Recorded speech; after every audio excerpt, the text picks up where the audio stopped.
When he reaches out after silence, the first instinct for so many people is to react. Immediately, there's a rush of emotion, a little jolt of adrenaline, maybe even butterflies, because suddenly the person who disappeared is back. And in that moment, it's easy to forget everything that came before: the confusion, the disappointment, the overthinking, the nights spent wondering what went wrong. But the truth is, your first step is not to respond. Your first step is to pause. Just because someone reaches out doesn't mean you owe them access to you. In fact, the more emotionally intelligent thing to do is to take a moment and ask yourself, what do I actually want here? Not what does this text mean, or what should I say to seem chill but interested, but what do I want for myself? That one shift in your internal dialogue changes everything. Because when you focus on your needs instead of the noise, you become the one in control. It's not about playing games. It's about protecting your peace. When someone goes quiet and then reappears without explanation, you are not obligated to make it easy for them. You're not here to soothe their ego, feed their curiosity, or validate their impulse. You're here to decide, does this align with the standard I've set for the people I allow into my life? There's an emotional cost to being so available, especially to people who weren't consistent to begin with. And most of the time, when people rush to respond, it's not coming from confidence, it's coming from scarcity. It's that tiny voice inside that says, this might be my last chance. What if this time it's different? But that voice is lying. That voice is trying to trade your standards for temporary relief. You don't need relief, you need clarity. The pause isn't just about buying time, it's about regaining perspective. It's a moment to step back and remember how you felt when the silence first began. Were you left in confusion? Did you feel disposable? Did you give more than you got?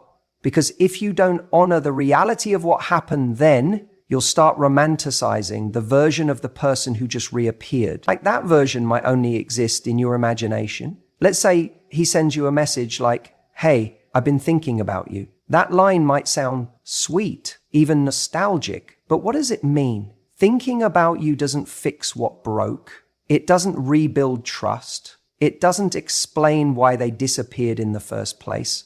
A person can think about you while doing nothing for you. They can miss the comfort of you without ever showing up for you. So instead of reacting emotionally, respond intentionally, even if that means not responding at all. Ask yourself, what has changed since the silence? Did he come back with clarity, accountability, and intention? Or did he just pop back in with a lazy message, hoping to be let back in without doing the work? You're not looking for effort in the form of a text. You're looking for effort in the form of change. A person who values you doesn't just reach out, they show up. And here's something most people don't realize. The longer you delay your response, the clearer your power becomes. When someone knows they can disappear and you'll be right there the second they call, they don't have to try. But when you make them wait, not out of spite, but because you're genuinely assessing your boundaries, you become someone who can't be picked up and put down at their convenience. You become someone who respects themselves too much to confuse attention with effort. Let's be honest. Sometimes the message you receive isn't even about you. It's about their boredom, their ego, their loneliness, their desire to check if they still have access. And if you don't pause, you'll mistake their impulse for intention, and you'll be right back where you started, unsure, unsettled, and overinvested. What if, instead of feeling flattered, you felt curious about their motives, curious about what they actually bring to your life now, curious about why they think they can come back without acknowledging the absence? Curiosity creates distance between you and the illusion. It puts your heart in check. And from that space, you get to ask yourself better questions. Is this what I want? Or is this just what's familiar? Am I being chosen or am I being recycled? That's where your strength lives. You've got to remember, your response is not just a message back to him. It's a message to yourself. It's you saying, This is how I deserve to be treated. This is the energy I will allow in my life. You don't rise by chasing potential. You rise by honoring your reality. That means if he comes back, you don't default to the fantasy. You default to your truth. The pause gives you the gift of memory. It reminds you of how silence felt when you didn't deserve it. It gives you the opportunity to ask, did he reach out because he missed me, or because he missed the version of me that made things too easy? That question matters, because how you respond sets the tone, not just for the conversation, but for the kind of relationship you're willing to have moving forward. This is not about punishing anyone. This is about valuing yourself enough to say, if you want back in, you have to knock like someone who means it, not someone who disappears when things get real and reappears when it's convenient. And if he can't do that, if he's not bringing emotional maturity, effort, or accountability, then your silence is the answer. And that's the truth most people avoid, that you don't have to respond just because someone remembers you exist. Your worth isn't up for negotiation the moment they decide to text. The real question is, do they still deserve access to you? That's a powerful place to respond from. Your response begins the moment you realize you don't need one to feel whole. It's so easy to get excited when we hear from someone we haven't heard from in a while, especially if it's someone we cared about deeply, or someone who ghosted us, or maybe just faded out and left us in confusion. Suddenly, your phone lights up. It's his name, a message. Maybe it's, hey you, or been thinking about you, or the classic, how have you been? Do you think it doesn't have? And in that instant, your heart skips a beat. Part of you wants to smile. Part of you wants to throw the phone across the room. But let me tell you something important that I need you to hear clearly. That message, that little ping you just got, that's not a comeback. That's a ping. Let me explain what I mean by that. When someone genuinely wants to come back into your life, really come back with the intent to repair, to reconnect, to rebuild something meaningful, they don't just drop a half-baked text like, hey stranger. They make an effort. They show intention. They take responsibility because they understand that silence, especially after disappearing, creates distance. And that distance can't be closed with a lazy one-liner. But a lot of people don't understand this, or maybe they do and they just don't care. Because what they're doing when they send that vague little message isn't coming back. They're just pinging you. They're testing the line. It's the emotional equivalent of tossing a pebble into the water to see if it makes a ripple. They want to know, are you still there? Are you still accessible to me? They're not necessarily saying, I want to invest in this again, or I'm ready to be serious, or I've realized your worth. No, they're saying, I'm bored, I'm lonely, I'm curious. I wonder if you're still available to me. And here's the trap, because you missed them. Maybe you still have feelings. Maybe there was no real closure. So when that ping lands, your heart jumps and your mind starts spinning stories. Maybe he's realized what he lost. Maybe he's finally grown up. Maybe this is the beginning of something real. But more often than not, that ping leads nowhere because the person who sent it had no plan, no commitment, just a moment of nostalgia or ego or convenience.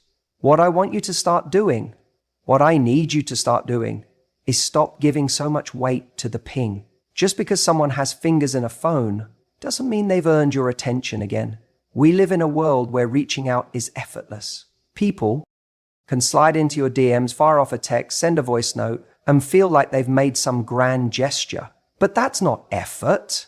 That's not pursuit.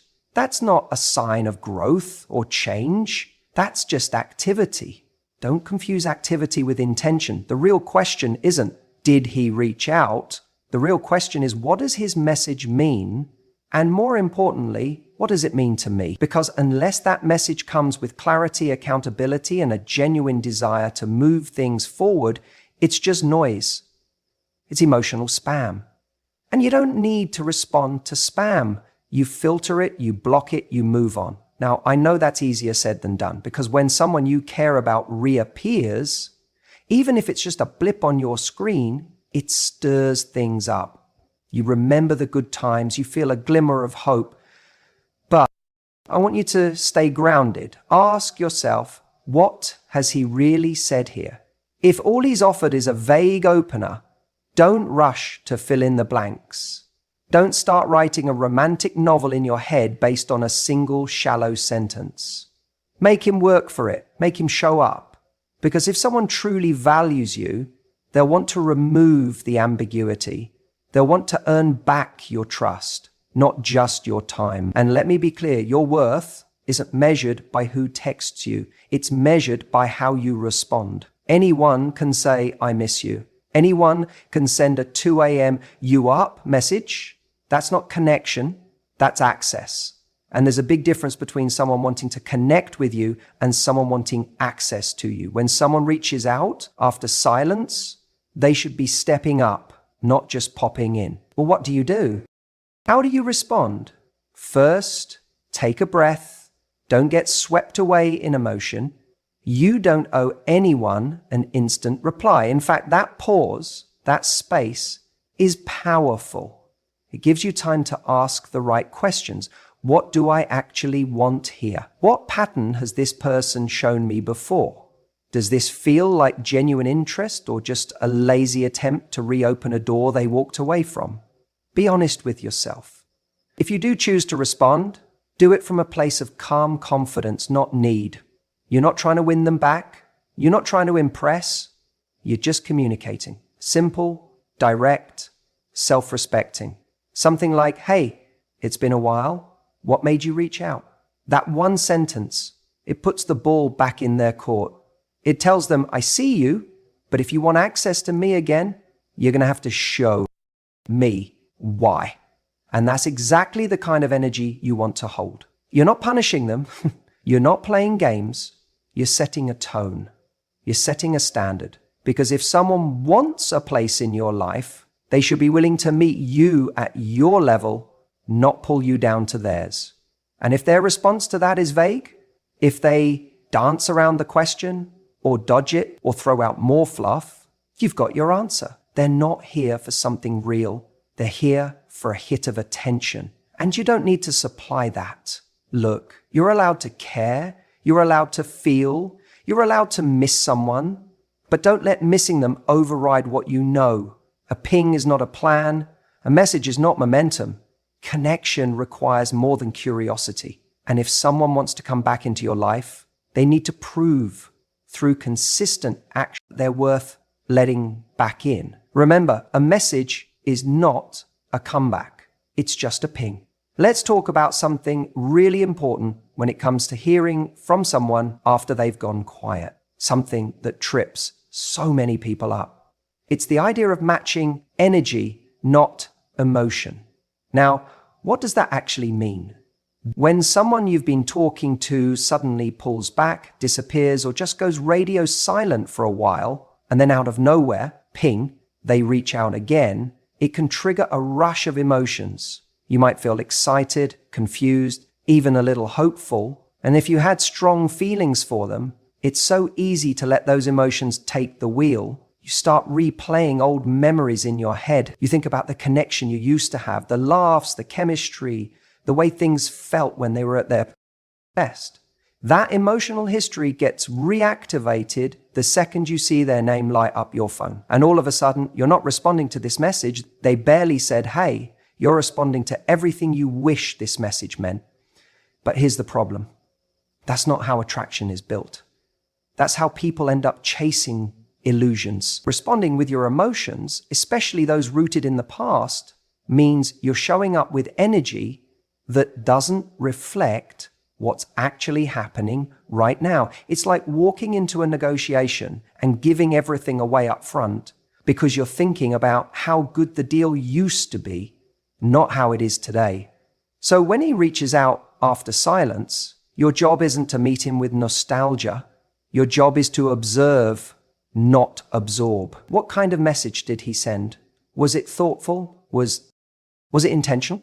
Or was it a lazy, low effort, hey you, that he probably sent to 3 other people in his contact list? That matters. Matching energy means recognizing the level of effort someone is putting in now and meeting that with the same level of investment. No more, no less. If he sends a vague, non-committal message, you don't come back with paragraphs. If he says, I've been thinking about you, that offers no context, no accountability, no next step, that's not something to emotionally unpack or celebrate. It's something to note. It's not about playing games. This isn't about pretending you don't care or trying to be cold or aloof. This is about having a healthy emotional boundary. You don't build value by showing up at 100 when someone else is barely showing up at 10. That's how you train someone to believe they don't need to try harder because you'll do all the heavy lifting for them. Let me be real with you. A lot of people reach out after silence, not because they miss you deeply, not because they've had some grand epiphany, but because they're bored, lonely, curious, or even worse, looking for validation. And the minute you respond with warmth and excitement that's disproportionate to what they gave you, they get that validation without doing any of the work to deserve it. Then what happens? They vanish again. And you're left asking, why did he even come back? When the better question is, why did I respond like he earned a comeback? Matching energy keeps you grounded in reality. It protects you from false hope. It creates space for the other person to actually show you who they are now instead of who they were or who you wish they'd be. And when you respond at their level, you force them to either rise up or fall off. There's no middle ground where they can stay comfortable with minimal effort. Think about it like this. If someone walks into your life and offers you crumbs, and you respond like they just served you a 5-course meal, what message are you sending? You're telling them that the bar is low, that you'll take anything. That's not attractive. It doesn't make them want to step up. It makes them think they can step in and out as they please. But if instead you stay calm, measured, and you mirror the level of effort they're giving, you create a dynamic where their next move has to be intentional. Because now they know they don't get to skip the line just because they've been here before. And here's the best part. When you operate from that place, you feel powerful. Not because you're playing hard to get, but because you are hard to get for the wrong people. You know your worth. You know your time is precious. You know your heart deserves consistency, not confusion. So the next time someone reappears after ghosting or disappearing, don't get swept away in the history. Don't let the nostalgia do the talking. Look at what they're actually bringing to the table right now. Is it vague? Is it lazy? Is it safe for them, but risky for you? Then match that. Not with coldness, but with clarity. Not with pettiness, but with poise. You don't need to chase anyone who left you confused. If they want another chance, let them earn their way back in. And if they're not willing to, that's not your loss. That's your filter working. Silence after inconsistency isn't rejection. It's redirection. You may miss him. You may still think about the way he looked at you, the way he made you feel, the way things could have been if he had just stuck around. That emotional pull, it's real. I'm not going to tell you to switch it off like it's a light. You're human. We build connections, we build memories, and those don't just disappear when someone goes quiet. But here's the truth. Most people don't say out loud. Your standards don't get put on hold just because someone you once cared about decides to suddenly pop back into your life. When someone disappears, whether for days, weeks, or even months, and then suddenly reaches out, it stirs something. You start to wonder, what does this mean? Has he changed? Did he realize what he lost? Should I give him another chance? And all those thoughts are understandable. But what often gets lost in that swirl of emotion is the one thing that actually protects your peace, your standards. You can feel 100 things at once, attraction, curiosity, nostalgia, but none of those things should override what you know you need in a relationship. If he's coming back without accountability, without clarity, without any evidence of change or growth, then what he's offering isn't a new beginning, it's a rerun. And if you didn't like how the story ended the first time, what makes you think the script has suddenly changed? The real danger in these moments isn't the message itself, it's the meaning you assign to it. We want to believe people reach out because they've had some kind of emotional epiphany. We hope they've spent their time in silence, realizing our worth, mourning our absence, and crafting a new level of appreciation for us. But more often than not, that text is not about you. It's about them. It's about comfort, curiosity, or even just boredom. And here's the uncomfortable truth. When you let feelings alone guide your reaction, you risk betraying yourself. You risk putting your self-worth in the hands of someone who already showed you how much or how little they value it. Think about that. This person had access to you. They had your time, your affection, your attention. And at some point, they chose silence. That was their decision. That was their standard. So when they return, your job isn't to immediately open the door again. It's to ask what has changed since then. Did he just disappear when things got real? Did he ignore your needs, vanish without explanation, and now just assume you're still there, ready to pick up where you left off? Because that tells you more than the actual message does. If his silence came without respect, his return needs to come with more than just words. You need to see consistency, follow through, and intention. That's the currency of someone who values you, not a 1 a.m. you up or a vague I've been thinking about you. Now let's be honest, replying feels good. It gives you a hit of validation. It feels like you finally have the upper hand. He came back. But if that validation comes at the cost of lowering your standard, then it's a short-term win and a long-term wound. Because the next time he disappears, and chances are, if nothing's changed, you'll feel that same sting, only deeper. And worse, you'll feel like you saw it coming. So instead of focusing on how you feel about him reaching out, focus on how you want to feel about yourself afterward. Do you want to feel proud that you maintained your boundaries, that you didn't accept less than you deserve? Or do you want to feel like you compromised, that you handed back your power just because someone knocked on the door again? And this isn't about being cold. It's not about holding grudges or playing games. It's about choosing alignment over attachment. You can still care about someone and recognize that they're not what's best for you. You can still wish them well and know that going back would mean going backwards. That's strength. That's self-respect. And that's what sets apart someone who lives by their standards from someone who lives by their emotions. Let me tell you something powerful. The person who truly deserves you won't leave you wondering. They won't disappear and then return like nothing happened. They'll be consistent, communicative, and clear about what they want. And if someone isn't giving you that, then no amount of history, chemistry, or romantic fantasy is worth sacrificing your peace. So the next time he reaches out after silence, remember this.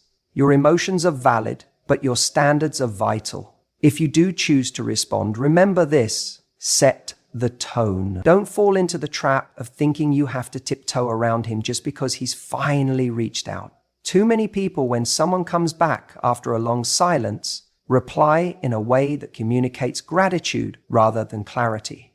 They respond like they've been rescued from emotional limbo, like they've been waiting by the phone for this very moment. That energy, it hands over your power instantly. And worse, it rewards inconsistency. You're not here to reward silence. You're here to respond in a way that makes it clear you value yourself. And you're not just an open door that swings whenever someone decides they're ready again.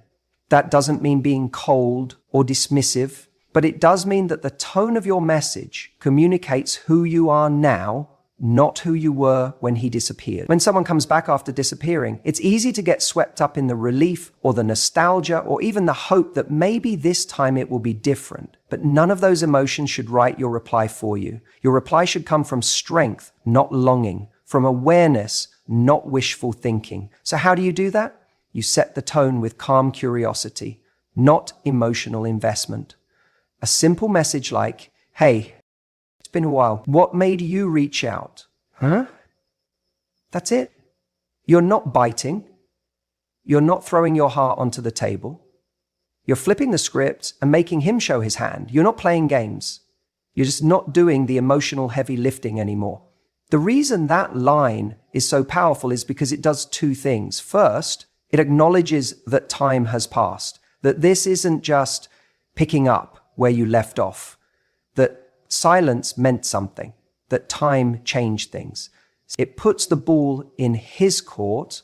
It makes him accountable for showing his intention. If he replies with something vague like just thinking about you or just wanted to say hi, that tells you everything you need to know, because real intention has weight.